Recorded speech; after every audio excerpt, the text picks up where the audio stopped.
Hello everyone, this is Eloise the Geek Warrior, back at it again with Dream Daddy, a dad dating simulator. Last time we went on a date with Matt to the concert, which was great. But I only got a B. I probably, just goes to show how bad I am at video games, but this time I feel as if we should hang out with someone different. So I was also thinking either Damien or Robert. I feel like Robert's sort of intimidating, so I think we'll go with Damien. We already read the whole profile. The only acceptable time and place for decaf coffee is never, and in the trash. So whatever driving on, just make sure it includes health insurance. That makes sense. Alright, it's loading. Oh, boy. Okay, looks like we're good. He seemed really interesting. A little odd, but interesting. I think I should hang out with him to get to know him a little better. Right. I navigate to Damien's dialog page and type out a message. Hey dude, you seem cool. We should hang out some time. Sit there for a minute and I see Damien's typing. Then he keeps typing and typing. Man, is this guy reading a novel? Maybe the computer makes some coffee. And he's still typing. I sip my coffee and the computer finally dings. Salamander, I must confess, my excitement to be receiving your kind letter, for as you see, I do find myself available to enjoy your company. I must ask for your forgiveness, however, as I believe our first meeting did not paint me in as a gentlemanly manner as I would like. Oh, well, there's more. I would be highly flattered to enjoy your companionship, my residence, for an afternoon tea and stroll around my garden.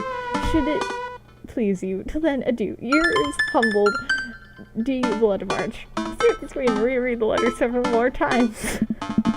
Hey, Amanda, can you help me with something? Aww. Dad, from last time, I'm not popping your back pimples. No. Can you interpret this for me? I turned the computer to Amanda and she squints at Damien's message. I mean, it's pretty simple to understand. He just wants us to go to his house for tea. And stroll around the stroll. I just don't understand net speak. This is like how you kids communicate with each other now.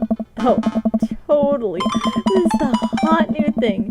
See, Dad, kids got over saying LOL and LMAO or whatever that, and decided that they need to do is bring it back to the 1800s. So what I do? Where's your pen and quill? What? Did you forget to unpack the pen and quill? Dad, how will we address the gnome in regards to your upcoming debutante ball? I love Amanda, she's awesome. Okay, now I know you're messing with me. Father, without a proper chaperone, you'll never end up with a suitor worthy of our land. Or our dowry.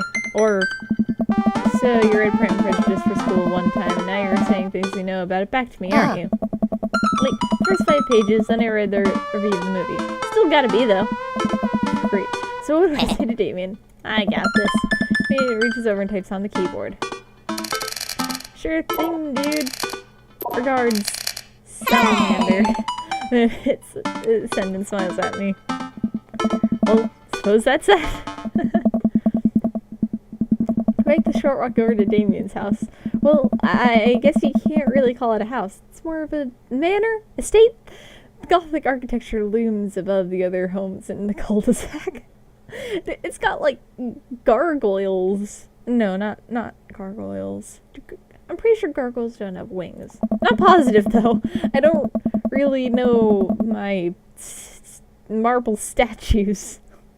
Walk past a couple of gargoyles. Okay. Guarding the front door and look around for the doorbell. Doesn't seem to be one. Pull the large, ornately carved bat's head door knocker back and and a hollow sound echoes through the house as I strike it against the door. It's several moments where the door slowly creaks open. It's a little creepy, but I enter the home and take a few steps into the foyer, noting the oil portraits of who I assume are dead relatives hanging on the wall. Jeebus. As I'm marrying them, the front door slams shut behind me. Hello? Silence. an oil lamp in the corner flickers dimly, casting ominous shadows against the wall. Why do I feel like all the people in these paintings are staring straight at me? Why is it so cold in here? Where's Damien? Salamander, a pleasure to have you in my home. I look up to see Damien standing at the top of a majestic staircase with a walking candle holder. What's with the door slamming shut? Oh, sorry, there's a draft. The door creaking open when I knocked. I accidentally left the door unlocked. The creepy oil paintings. I like oil paintings. Fair enough. Who doesn't like oil paintings? Right. Oh, there's a dog in that one. Gotta love dogs. Right.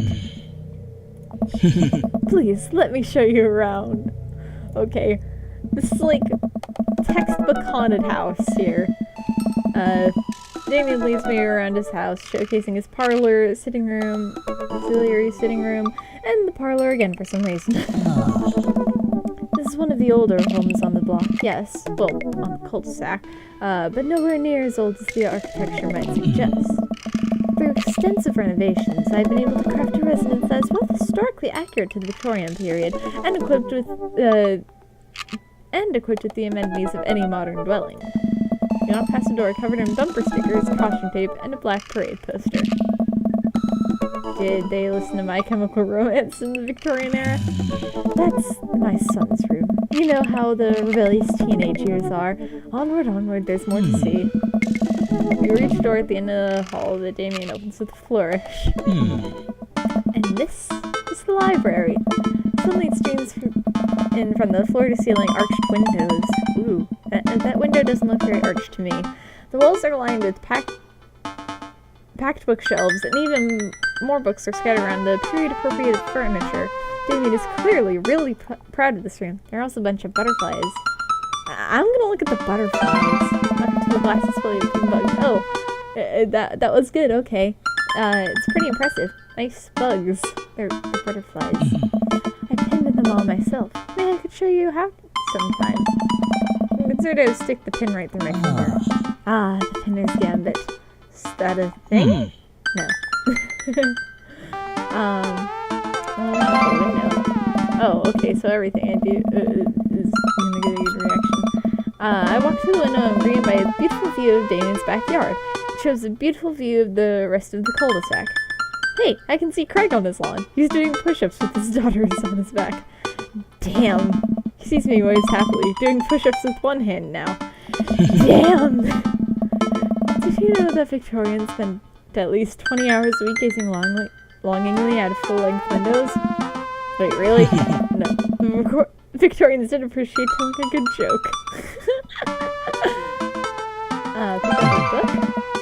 You know, Salamander, in the Victorian era was some controversy surrounding reading.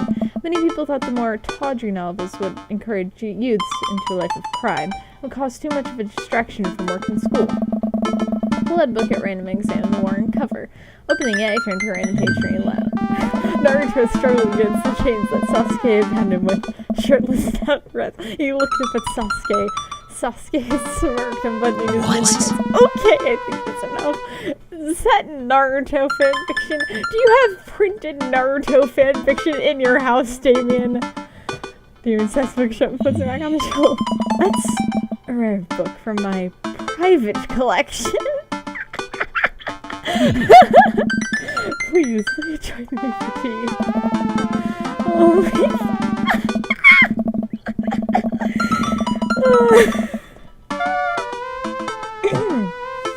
Follow Damien into a sitting room where finger foods have already been set up upon a beautiful tiered silver tray. Take a seat on one of the high-backed chairs as Damien pours and serves me some tea. Ooh, what kind of tea? Just like English breakfast tea? I don't know. Any kind of tea is good. Can't believe we're having high tea. I never thought I could do this. Damien smiles to himself. What?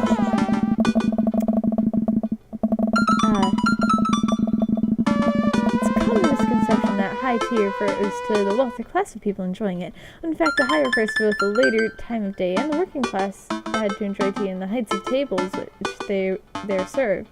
I always figured it had to do with the time of day, but whatever. My dear friend, we're currently enjoying afternoon tea. That's informative. Damien takes a seat next to me and serves me a tiny sandwich. I like your cave. Your home is really impressive. There are a lot of goths in Maple Bay. I feel like what I'd say is eggplants. I'm pretty sure eggplants is the best. I'm not positive. I honestly don't know. You really put a lot of work into this place. Thank you. I've never complimented my home before. What? Hell, I can barely get matching salt and pepper shakers in my place. Look what you've done. I'm kinda jealous. That's very generous of you to say. Aw, he looks happy. Got you so interested in goth stuff. Oh, when I was a young boy, my father... Did he take you into the city? Sorry. Ha! Did you guys see Marching Man? I'm afraid you don't understand. Serious? Of course. But it's... You know, the song. Amanda made me listen to it. Seriously? I'd love to see a marching band.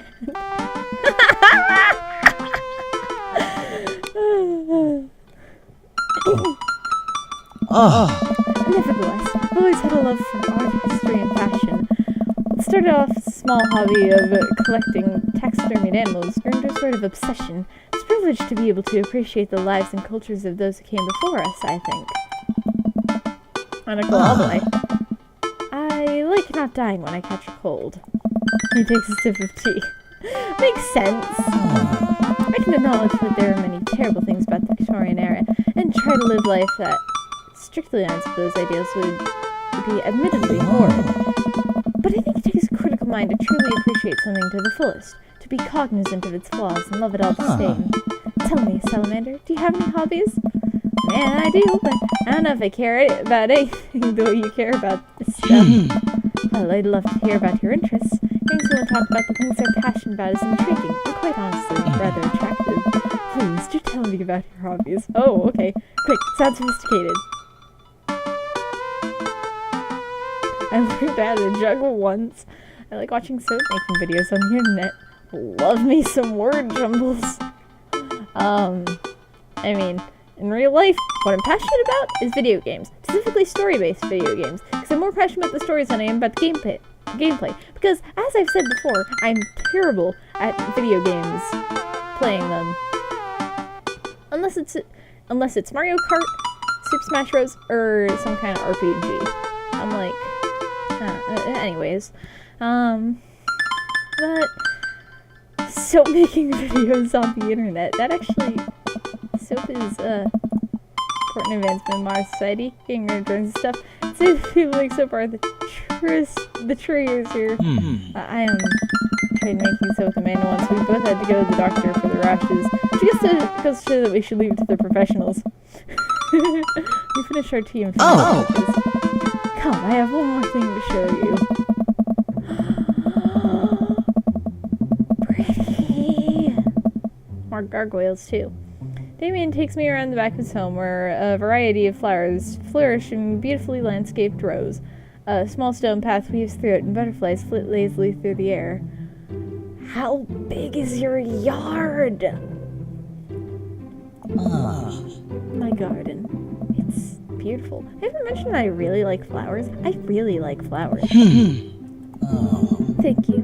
Victorians took flowers and floral arrangements very seriously. You see, it was considered uncouth to discuss personal or romantic relationships in public, so lovers and friends alike would use bouquets to send secret messages to each other. Each flower and plant is symbolic of different feelings. Right, like different colors of roses. Red roses, romance, yellow roses, friendship, I think white roses like something.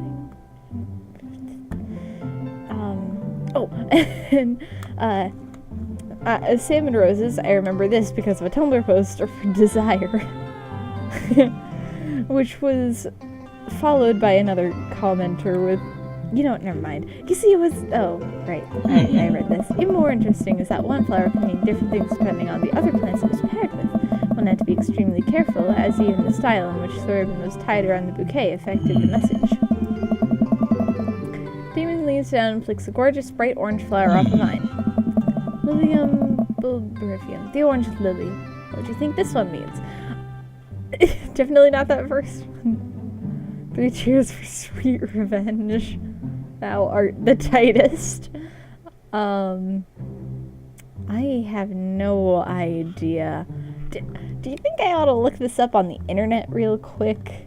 Because, like, I don't know. I'm actually pretty curious about this, like, flower stuff. Oh, and blue roses, I remember that, were, something unattainable. Oh, whatever. I got hearts. The orange lily is actually symbolic of pure hatred. Well, that's precisely why floral arrangement is so challenging. It's your favorite type of flower. Ooh, snapdragons, honeysuckles, sunflowers. I'm really pretty partial to roses, in case you couldn't tell. My grandfather used to have a rose garden, and because of that, my dad does have some roses in the yard. My mom's been really into gardening lately, so she's there are always lots of flowers in my backyard. Anyways,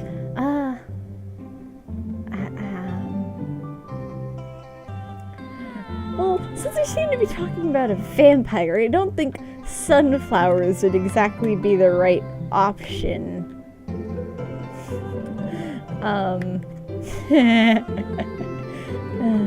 Anyways, I don't know. Snapdragons. Because they're cute. You can do that thing where you squeeze and it looks like you're talking. What a lovely choice. Plus they have dragon in the name. I'll have to remember that when I put together a bouquet for you. You put together a bouquet for me? Nobody's ever given me a bouquet before. Hey, same. I've gotten like a couple of flowers before, for like performances, but like never an actual bouquet. I followed Damien down the footpath and admire more of his beautiful flowers. Suddenly a phone rings. Oh, Salamander, will you excuse me? I must take this. I'm trying to listen to what the music is like. Oh, can't hear it anymore. Pulls his cell phone out of his pocket. I'm a little surprised that's not a rotary phone. Go for it. Damien smiles and walks back to the house. I take a deep breath and enjoy the heavily perfumed air. What a lovely yard. Makes me wish I had I'd put a little more effort into that garden than I made, and I tried to start one time. Our watermelons grew to the size of cherry tomatoes and then immediately died. Oh, hey, a gargoyle. Oh no, I knocked over the gargoyle. Fix that guard. What?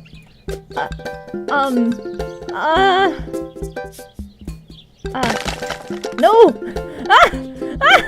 What? Oh, okay, that was right.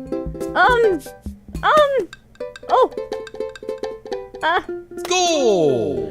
Success! Blade gives you lemons, parsley, onion, eggs. Make a really nice omelet. Indeed. That was a close one. Uh-oh, here comes Damien. He looks that's loud. Salamander, my sincerest apologies to have to keep you waiting. There's an urgent matter that I must attend to, so I'm afraid I must take my leave. No problem, dude. Everything all right? Damien worries the hem of his coat with his fingers and looks away. Everything is perfectly fine, but it's Lucian. Oh no. What's wrong? He appears to have... Well, his teacher needs me to come to the school post-haste. Do you need help? Oh, no, you don't have to. Let me come with you. Us dads gotta stick together. You're right. It's one of Lucian's more elaborate stunts. I would greatly treasure having another parent by my side. Let's go. Oh, heck, what do you do? Oh, it's Hugo. Jamie and I walked into school and are immediately greeted by an anxious looking Hugo. Hey, Damien, you're here in record time. I wouldn't miss it for the world, dear friend. Wow, whatever it is, it doesn't seem like this is Hugo and Damien's first time to the my kids are in trouble rodeo. What is it this time? This, Damien, you have to see to believe. Oh no. Damien and I fall in step behind Hugo, who leads us through the busy corridors of the school. We pass by several classes in session, and I faintly wonder if Amanda's around. Hugo eventually ushers us into a small boiler room with a flight of rickety stairs leading down into the darkness. Watch your step. You hear faint voices drifting up from the basement, and they don't sound happy. And led into the depths of the school as I recall the antics I got into as an angsty middle schooler. least I had enough sense to stray out of the creepy basements. I don't think I've ever actually been to a school basement. Find another teacher in a boiler room and tucked away in the back of the basement. With him are Lucian and Ernest, Hugo's son. Lucian has a bloody nose. Thanks for coming. I can't make heads or tails of this. Look around the scene of the crime and see a bunch of bricks and some masonry tools scattered around. What happened here? Ernest punched me. Lucian tried to kill me. The room falls silent. I was not trying to kill you, dumbass. I just happened to build a brick wall around you and see what would happen. You promised me there was wine down here. You tricked me. Whoa, whoa, whoa. Wait a second. Lucian, did you try to cask of Amontillado Ernest? I'm neither confirming nor denying that. I turned to Damien and whispered to him, What's cask of Amontillado? I'm not actually positive. It's a classic Edgar Allan Poe short story. Edgar Allan poem. Our man gets his enemy drunk, lures him down to a cellar with the promise of wine and of a fine vintage, then buries him alive behind a brick wall. It's a lovely story. So, wait, Lucian, you tried to do that to him? I was curious to see how it would turn out. Wasn't actually going to leave him there. What was the thought process here? The nurse was just going to sit still while you slowly built a tomb around him? Well, it worked for like 20 minutes because he's an idiot. But then you realized I had lied about the wine. And you were cackling maniacally. That sort of tipped me off. Ernest, 20 minutes? Damn. Huh? Took you 20 minutes? Son, we just did an entire 2-week unit on the cask of Amontillado, and it took you 20 minutes to realize Lucian was leading you into elaborate ruse. Did you even read the story? That's what you're concerned about? I read the first 5 pages and then wrote a review of the movie. Ironic echo. Oh what? It is only 5 pages long, and there is no movie. Yeah, you're right. I paid Lucian to read it for me. Actually, he didn't even pay me. So when you think about it, this is me teaching him a lesson. Dude and Hugo both had their heads in their hands. Oh my god! That's so perfect, though. You guys are always telling me to engage in the literature, and I did. I don't see a problem here. Alright, I'm filing this under what the hell. Don't do whatever that was again. You two are both suspended for a week. Ernest and Lucian high five. Teacher starts to stomp up the stairs. Hugo, I'll cover your class. Take your son home. Mr. Bloodmarch, you too. Thank you for your mediation.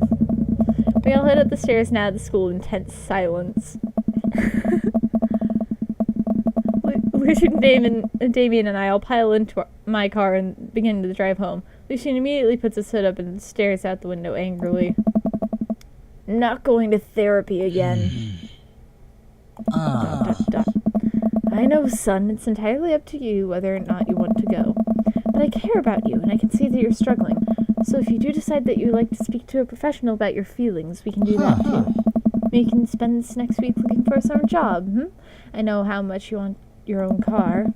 Can't believe Damien's keeping this cool. I'm impressed. Fine.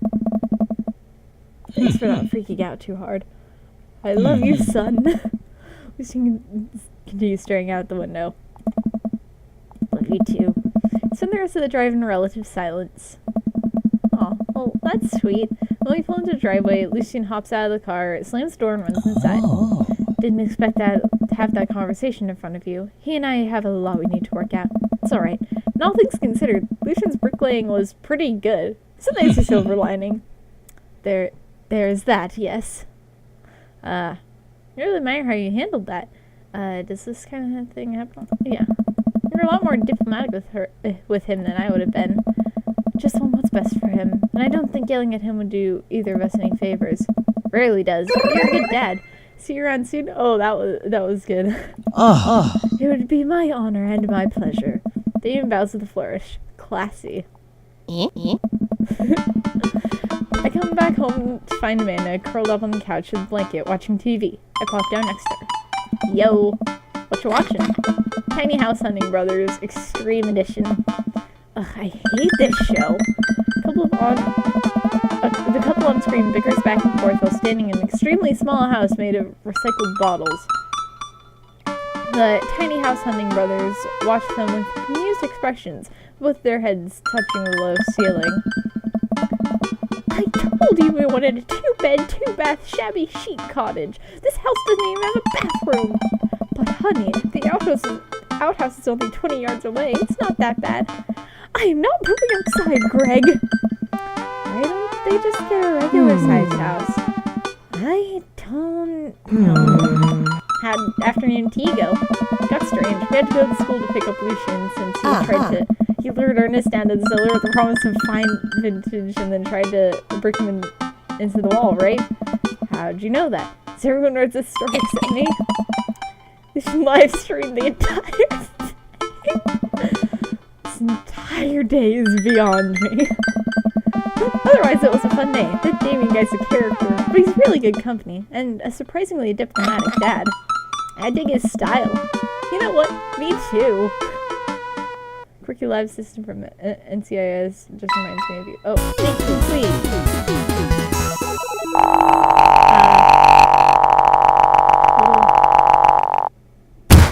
I'm sensing romance between us. Rank S! A chemical romance.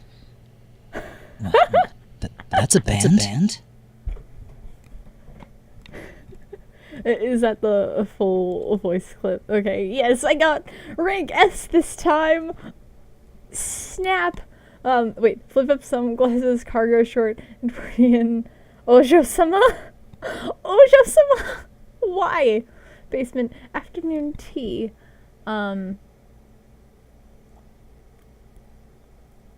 Wait.